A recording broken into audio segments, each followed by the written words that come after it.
Les lignes de lait, les lignes énergétiques de la Terre. Le terme alignement de site, aussi connu sous le nom de ligne de lait, désigne une notion controversée, celle de ligne imaginaire reliant certains grands sites préhistoriques. Elle est différente de l'alignement mégalithique, qui est un ensemble de manières posées sur une ou plusieurs rangées. Il faut au moins 3 menhirs pour parler d'alignement, et ceux-ci peuvent compter jusqu'à plusieurs milliers de pierres comme à Karnak. Un alignement de site se caractérise par un alignement à grande échelle de monuments ou d'œuvres importantes. Les lignes ainsi tracées sont plus connues sous le nom de ley line. En septembre 1870, William Henry Black donnait à la British Archaeological Association, à Hereford, une conférence où il supposait qu'entre les monuments existe un marquage fait de lignes géométriques qui couvrent l'ensemble de l'Europe occidentale. L'inventeur de la notion ou le découvreur du phénomène est Alfred Waddkin en 1921. Dans son livre Early British Trackway, 1922, il propose comme explication celle d'une route d'échange, inconnue des historiens, mais réelle est-il. Il a systématisé son idée en 1925, dans The Old Straight Track. Le 30 juin 1921, Waddkin traversait à cheval des collines près de Blackwardine, dans le Herefordshire, quand il notait que de nombreux sentiers semblaient relier une colline à l'autre selon une ligne droite. Il examina alors une carte, et une soudaine intuition, les lignes. Waddkin croyait que, dans les temps anciens, quand l'Angleterre était bien plus boisée, le pays était traversé par un réseau de routes fait de lignes droites, et qui utilisait des caractéristiques marquantes du paysage comme des points de navigation, cela avant même l'époque romaine.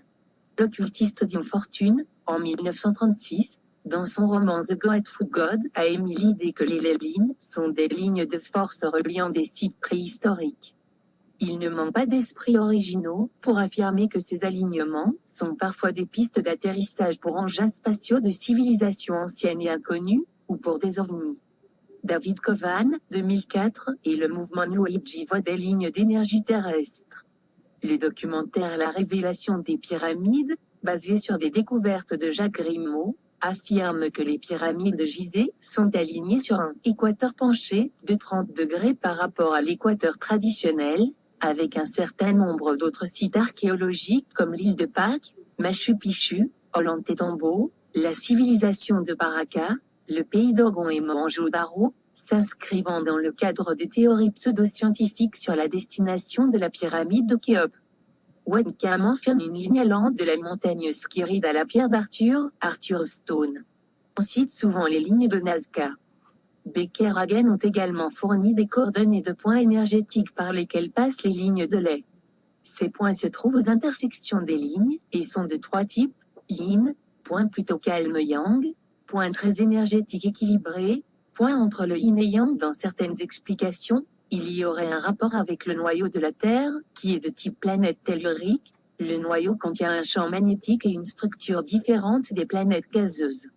Il ne faut pas confondre alignement de site, ligne de lait et alignement astronomique.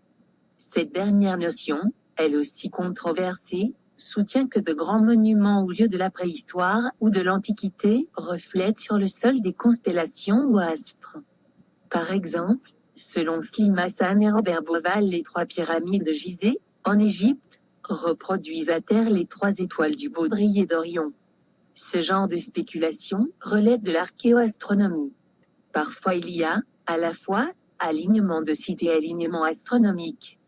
Selon John Michel, The New View of Atlantis, 1986, les principaux sites mégalithiques du sud de l'Angleterre se disposent sur une ligne droite, qui va de Saint-Michael's Mount, près de Penzance, en Cornouailles, jusqu'à Lowestoft, à 580 km de distance, en passant par Glastonbury et Avebury, et cette ligne correspond à celle du lever du soleil au 1er mai, date de Bellatène, la fête des druides et de la lumière, Pierre Riffard, Nouveau dictionnaire de l'ésotérisme, p.